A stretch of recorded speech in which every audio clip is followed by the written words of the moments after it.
আসসালামু আলাইকুম। আশা করি যে যেখান থেকে বই আমার ভিডিওটা দেখরা সব ভালো আছেন, সুস্থ আছেন। আমরা ভালো আছি আলহামদুলিল্লাহ। আজকে আমি আপনারা লগে শেয়ার করব খুব বেশি মজার আর সহজে বানানো যায় আম দিয়া একটা ম্যাঙ্গো স্মুদি।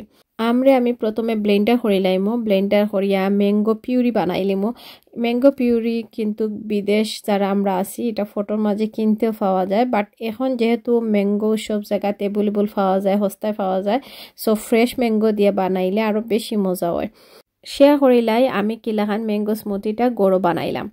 আপনারা চাইলে টক দই মিষ্টি দই দুইটা তাকে একটাও দিতে পারবা। আমি কেন টক দই ব্যবহার করছি যেহেতু আমার কাছে মিষ্টি দই অ্যাভেলেবল আসিল না। সো ম্যাঙ্গো এখন যেহেতু আমর সিজন, আমটা খুব বেশি মিঠা, তো আপনারা টক দই দিয়েও বানাইতে পারবা, আবার মিষ্টি দই দিয়েও বানাইতে পারবা। আমি টক দই দিছি এখানে 3 টেবিল স্পুন, ফ্রেশ মিল্ক দিছি 1 কাপ, তারপরে ম্যাঙ্গো যে পিউরি বানায় তো ইসলাম ওটা দিছি, আইস দিছি, তারপরে সুগার দিছি 3 টেবিল স্পুন। আপনারা চাইলে সুগার স্কিপ করতে পারবা। আমি যেহেতু আমার ছেলে মেয়েলাইকে বানাইছি, সো আমি তারা সুগার বালা পাই, সো তারারে সুগার দিছি। আরও তো ওই গেছে অনেক সহজ আর খুব বেশি মজার। আর আপনি জানলা আপনি কিতা কিতা ইনগ্রিডিয়েন্টস দিতা আপনার যেটা ভালো লাগে ওটা এড করতে পারবা। আমি ক্রিম দিমু, ক্রিম দেওয়ার পর উপরে আবার ফ্রেশ ম্যাঙ্গো পিউরি দিমু, তারপরে বাইচাইনতে বালা ফাইন তারা চকলেট দিতা, সো আমি চকলেট দিমু।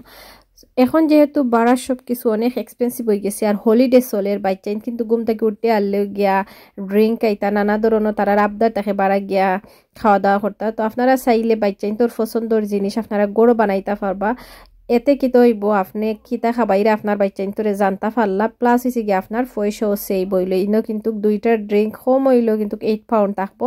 সো আমি 8 পাউন্ড আমার সেভ করছি গড় আমার বাচ্চাইন তো লাগি স্মুদি বানাইয়া। সো আপনারা চাইলেও কিন্তু বাচ্চাইন তোরে ওলাখান বানাইয়া গড়ো দিতে পারবা। আর ওই দেখা বাড়া যে খাপ পাওয়া যায় ওগুলো আমি কিনে আনছি তারা লাগি, জেলা তারা ফিল করুন যে তারা বাড়া গিয়া খাইরা ওদলা স্ট্রো বা এটা খুব সস্তা মিলে, বাট বাড়া গিয়া যদি একটা ড্রিঙ্ক খাইন আপনার লাগে কিন্তু এটা একটু এক্সপেন্সিভ পড়ে যাব। যেহেতু এখন স্কুল হলিডে চলে, বাচ্চাইন গড়ো, বাচ্চাইন তো ঘুম থেকে উঠি হারলেও আপনার তাকে বাড়া যাইতা, বাড়া খাবার দাবার খাইতা। তো আপনারা যারা এভেলেবল আছেন খাম খাজ করা না, তারা চাইলে গড়ো বাচ্চাইন তো লাগিয়ে আপনারা বাচ্চাইন তোর পছন্দর খাবার দাবার বানাইয়া খাবাইতা পারবা। এটা কিন্তু আপনি জানলা হেলথিও আছে, প্লাস অনেক পয়সা সেভিংও হয় বাইচাইন তোরে গরু খাবার দাবার খাবাইলে। আমরা যারা মারা আছি আমরা কিন্তু ঘুম থেকে উঠিয়ে হারলেও টেনশন থাকে যে বাড়া লইয়া যাওয়া বাইচাইন তোরে বা বাইচাইন তোর পছন্দর খাবার দাবার বানানি।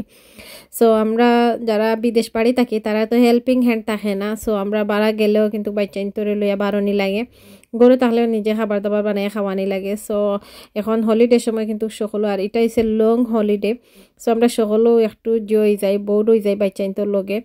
আর বাইচাইনতেও তারা লাইক এক গরুর ভিতরে থাকেন। সো ট্রাই করবা যেন বাইচাইনটোরে টাইম দিতা, কারণ আস্তা বছরেও তো 6 উইক আর 5 উইকস থাকে বাইচাইনটো লাগে। সো যাই হোক, আমি আজকে বানাইমো আমার ফুড়ি লাগি পছন্দর একটা খাবার, তাই খুব বেশি পছন্দ করেছি গিয়ে প্রন বিরিয়ানি। তাই বাড়া গেলেও তাই চাই যে বাড়া গিয়ে রেস্টুরেন্ট গিয়ে প্রন বিরিয়ানি খাইতো। যেহেতু সবসময় রেস্টুরেন্টও গিয়া খাওয়া সম্ভব নয়, ওটা লাগিয়ে আমি ট্রাই করবো রেস্টুরেন্টও জেলা ই বিরিয়ানিটা বানায় ওলাখান আমি গোড় আমার বাইচিন্ত লাগি বানানি লাগে। সো প্রথমে আমি পেঁয়াজের মাঝে দিলাইছি হলুদ, তারপরে লাল মরিচের গুঁড়া আর কারি পাউডার দিয়ে এটার একটা কুরমা বানাইমো, যেলা আমরা মির্চি কিনোর কুরমা বানাই বিরিয়ানি লাগি ওলাখান বানাইমো। সেখানে আমি হাফ কাপ মিল্কও দিলাইছি। তবে এটা যেহেতু ফিশ জাতীয় একটা জিনিস, স্পাইসি না হইলে মজা লাগতো না, এখানে কিন্তু আমি লাল মরিচের গুঁড়াও দিছি কুরমার মাঝে। প্রন সেদ্ধ হয়ে গেছে, এখন আমি একটা প্লেটের মাঝে তুলিয়া রাখি দিমু। প্রন আর প্রনের যে সসটা এটা একটা প্লেটের মাঝে তুলিয়া রাখি দিমু। রাখিও সেম হাঁড়ির মাঝেও আমি পরিমাণ মতো তেল দিয়া তারপরে একটা পেঁয়াজ দিছি মিডিয়াম সাইজের, দিয়ে আমি চাউলটারে বাজি লাইমু। আর পেঁয়াজটারে আমি ব্রাউন কালার করে লাইছি বেরেস্তা লাখান। এখন আমি সব ধরনের গরম মশলা এড করমু চাউলের মাঝে। সব ধরনের গরম মশলা দেওয়ার পর আমি দিমু 1 টেবিল স্পুন ঘি আর পরিমাণ মতো সল্ট, তারপরে গরম পানি এড করমু। অনেকে কিন্তু জিকাইন যে চাউলের যে পানির পরিমাণটা অনেকে বুঝতে পারেন না, এটা আসলে ডিপেন্ড বানায় আপনি কোন ধরনের চাউল ইউজ করা, কারণ চাউলেরও কিন্তু ধরন আছে।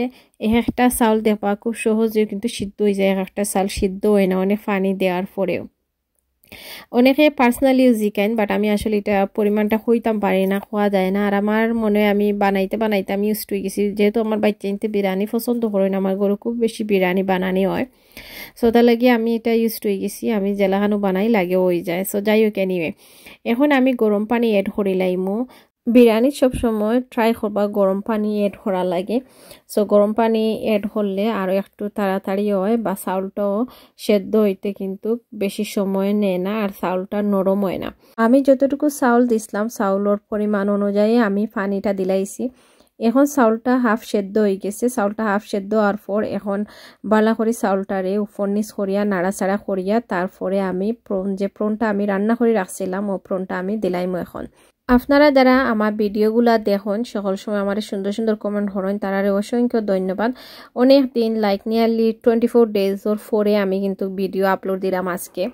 সো যাই হোক, ভিডিও না দেওয়ার আসলে কারণ আছিল আমি অনেক দিন ধরে সোশ্যাল মিডিয়াত আমি চাইছিলাম না অ্যাক্টিভ থাকতাম, আমার কিছু পার্সোনাল ব্যস্ততা আছিল, প্লাস কিছু অসুবিধাও আছিল। সো আজকে আসলে অনেক দিন হয়ে গেছে ভিডিও দিছি, আর হয়তো আমি রেগুলার ভিডিও এমনিতেও দেই না, আরও এখন একটু কমে গেছে যেহেতু আমার একটু ব্যস্ততা আছে। সো হলিডে এখন চলে, আপনারা যদি ফ্রি থাকেন ভিডিওগুলো দেখবা, সাপোর্ট করবা, আর বাচ্চাইন্তরে টাইম দেওয়ার চেষ্টা করবা, কারণ প্রত্যেকটা মারও কিন্তু এটা দায়িত্ব থাকে। আমরা যারা মারা আছি গড়ো থাকি, আমরা কিন্তু সব সময় কিন্তু বাচ্চাইন গড়ো থাকলেও যে একটা অনেক ধরনের সুবিধা আছে, অনেক ধরনের কিন্তু অসুবিধাও আছে। বা যাই হোক, লং হলিডে বাচ্চাইন্তরে লইয়া বারণি বা গড়ে থাকলেও বাচ্চাইন্তরে এন্টারটেনমেন্টর ব্যবস্থা করে দেওয়া, তারা খাওয়া দাওয়ার প্রতি লক্ষ্য রাখা, এটা আমরা মা হলোরও যেহেতু দায়িত্ব। সো ট্রাই করবা একটু আঙ্গেজ করি ধৈর্য লইয়া এগুন পালন করিয়া যাইতা, কারণ বাচ্চাইন বড় হয়ে গেলে কিন্তু আবার লাইফটা বোর্ড হয়ে যায়। গড় খাবার দাবার বানানি, বাচ্চাইন তোর পছন্দর খাবার বানানি, এটার মধ্যে কিন্তু অনেক ধরনের লার্নিং আছে। আপনি যদি আপনার বাচ্চার পছন্দর খাবার দাবার গড় বানাইয়া এক টেবিলে বইয়া ফ্যামিলি সকলরে লইয়া খায়, এখান থেকে কিন্তু বাচ্চাইনতে ফ্যামিলি টাইম যেটা ওটা শিখতে পারে। বিদেশ পারে আপনি কিন্তু চাইলেও সব সময় ফ্যামিলি গেট টুগেদার পার্টি করতে পারতা নাই, দেশার ঘরে আপনি সহজে যাইতেও পারতা নাই। আপনি আপনার বাচ্চাইনতরে লইয়া বাড়া যাইতে পারবা, সামটাইম বাড়া যাওয়া কিন্তু বাড়া খাওয়া এটা কিন্তু বাদ কিচ্ছু নয়, তবে সব সময় নয়। আর বাচ্চাইনতর চাওয়া মাত্র কিন্তু বাড়ার জিনিস আইনা দেওয়া, বাড়ার জিনিস খাওয়ানি এটা কিন্তু একেবারে উচিত নয়। তখন বাচ্চারা বেশি বাহিরের প্রতি আকৃষ্ট হয়ে যায়, তারা মনে করে তারা যে জিনিসটা চাই এটা বাহিরেও আছে গড়ো নাই, তখন বাচ্চারা বেশি বাইরের প্রতি আকৃষ্ট হয়ে যায়।